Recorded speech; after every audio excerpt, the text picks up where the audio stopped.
This is Hannibal here from thehannibaltv.com, and I recently rewatched Hitman Hart Wrestling with Shadows, which I hadn't seen since it initially came out, which I believe may have been around 1998 after the quote unquote Montreal screw job. I did like it when it first came out because at that time there was a lot less showing of what goes on behind the scenes. The internet was still dial up for the most part.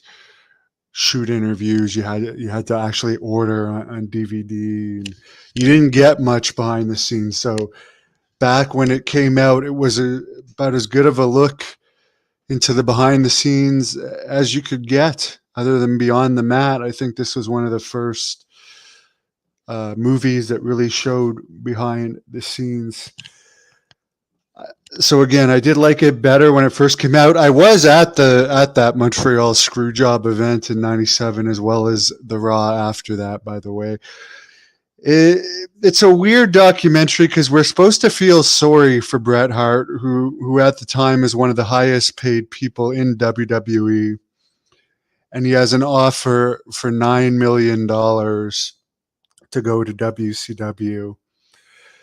And throughout this thing, he's complaining about the angle that he's currently doing, and this is probably the most over angle he had in WWE.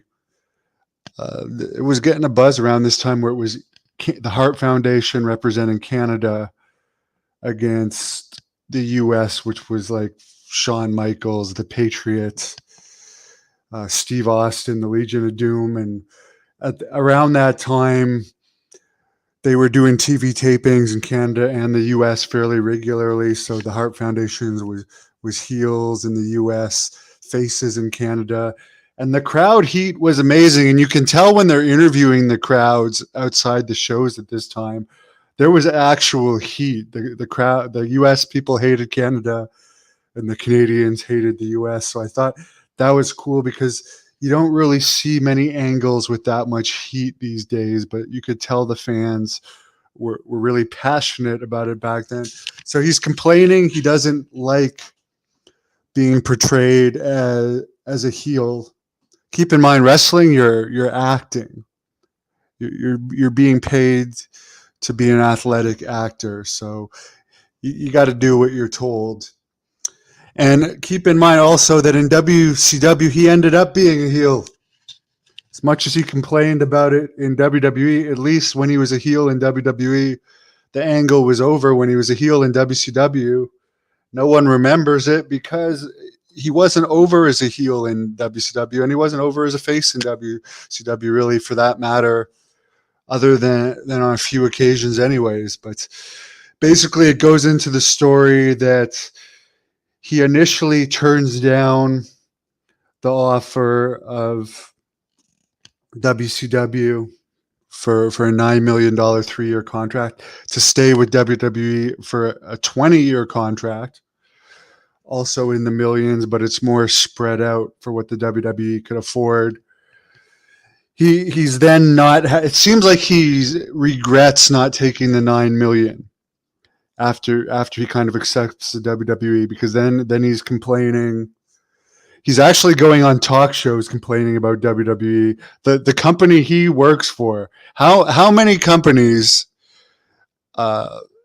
wrestling or not, that you're working for are gonna let you go in the media and bash the companies? So while he's still working for WWE, he's going around on television shows saying he doesn't let his kids watch it. He's not comfortable with the nudity, blah, blah, blah, blah, blah. And he says he legitimately considers himself a hero. Now, keep in mind, in recent years, he's publicly stated he used to be a cocaine user. He used it until WWE testing. He also has admitted to cheating on his wife constantly. He said he needed to do it to feel the fulfillment on the road because he was away from his family. So if you consider yourself a hero, Granted, apparently when WWE put their drug testing into place, he stopped doing it, and he's in agreement that it was good that WWE put cocaine testing in place. He also admitted to using steroids, but basically he's admitted to being a drug user and cheating on his wife, who he had several kids with, and the kids appear throughout the movie. So I don't know how you can consider yourself a legitimate hero when you're cheating on your wife with different women all the time. To me, that's not a good person. So maybe he's changed in recent years, but again, just read his book if you want to know how often he cheated on his wife. That's not a hero to me. That's turning your back on your family and not being loyal to your family. Maybe it's acceptable in wrestling, but to me, that's not a good role model for kids. So anyways, he's whining throughout this whole thing. He's one of the highest paid wrestlers in WWE. His kids are allowed backstage, by the way. Try being a lower card guy and bring your kids backstage, let them run around and bother wrestlers and see how much that gets over. But as a main event guy, I guess you're allowed to bring your kids backstage. So eventually Vince McMahon agrees apparently to pretend like he's still interested, but they basically trick Eric Bischoff into still signing him for $3 million a year, even though WWE didn't want him anymore. Which I heard Hulk Hogan, by the way, in an interview say he would have liked to have known how WCW came to offer Bret Hart $3 million. Like, what was the reasoning? How they thought he was worth $3 million, and Hogan said if he had known that they were going to offer Bret $3 million, he would have asked for a lot more, because he didn't think Bret was worth $3 million a year, considering WWE didn't even want him anymore, and he ended up contributing very little to WCW.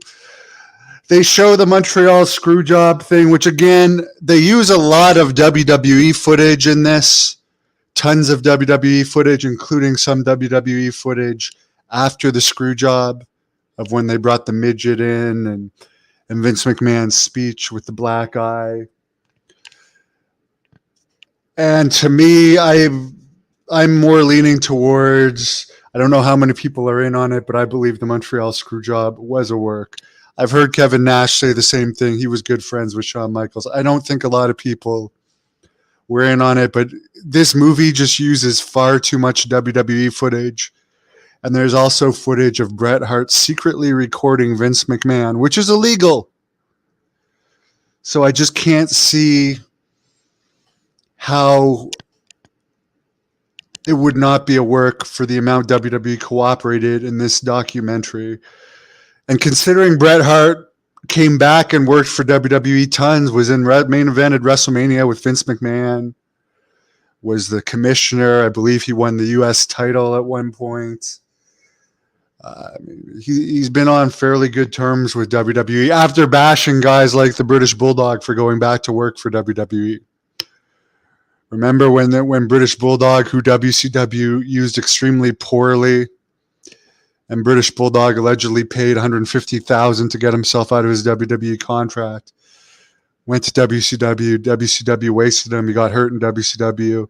Then he goes back to WWE after WWE releases him.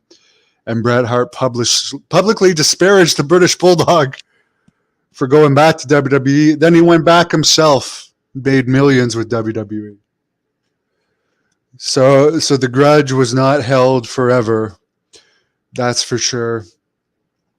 So say what you want about whether WWE cooperated or not with this documentary. It seems like they very much cooperated with it. And again, Vince McMahon allowed secret recordings that Bret had recorded without his permission to be aired in this documentary as well. So I don't know, that's very convenient. Overall, there's a lot of whining in this documentary, and Bret Hart went on to make his $3 million a year in WCW. He claims Bill Goldberg is the sole reason why he's been out of wrestling, from what I understand, due to some sort of a stiff kick. I mean, he probably had concussions throughout his whole career. He wrestled for decades. It's probably an accumulation of concussions. And supposedly he did wrestle at least 10 times after that Goldberg match. So he continued wrestling with a concussion after receiving that kick, which Goldberg has apologized. And at this point, Goldberg says he's going to stop apologizing for it because Bret Hart is still bashing him for it years later, something that was clearly an accident. And Bret Hart went on to go into WCW again. He was a heel in WCW. The most memorable things I can remember he did in WCW was that match with Chris Benoit in Kemp Arena after Owen Hart died. And the thing where Goldberg speared him in Toronto when he had the chest plate on. Other than that, it was a very forgettable run. He made a lot of money. Good for him. Hulk Hogan said, this is another funny comment. Hulk Hogan said when he heard Bret was making $3 million a year, he would have thought that Bret would have been the happiest guy in the world, but he still continued to whine. I mean, we're all supposed to feel bad for this guy making huge money. More money than a lot of us, more money in a year than a lot of us will ever make in a lifetime. And just for the record, I was at the Raw in Ottawa the night that everyone no-showed after Montreal. And not a lot of people, again, the internet was still in its infancy. A lot of people thought the whole screw job thing was a work and were expecting Bret to show up. The Raw was a very disappointing Raw. The people that really got screwed were people like me that paid money for their tickets for this Raw that everybody knows showed to support Bret going to WCW to make $3 million a year. And all the fans at the Raw in Ottawa got a card that a ton of people know showed, including Bret Hart, who apparently, according to his narrative, he didn't want to actually lose the title. He wanted to give a speech in Ottawa the next night and drop the title instead of putting somebody over, giving back to the company that made him a star. So that's all I'm going to say on that. Yes, I do think the Montreal screw job was a work. Keep in mind, they also let him break monitors and destroy stuff after the show went off the air. Nobody stopped him. I do think it was very few people knew about it. But even Vince McMahon, when they show him walking out of the dressing room, a lot of people said it looked like when Bret Hart punched Vince McMahon in the dressing room, that it looked like Vince was selling the punch. And it's certainly when he walked out of the dressing room, and there's the documentary cameras right there, he's almost selling to the cameras. Ravi, I'm doing great. Thank you, DJ.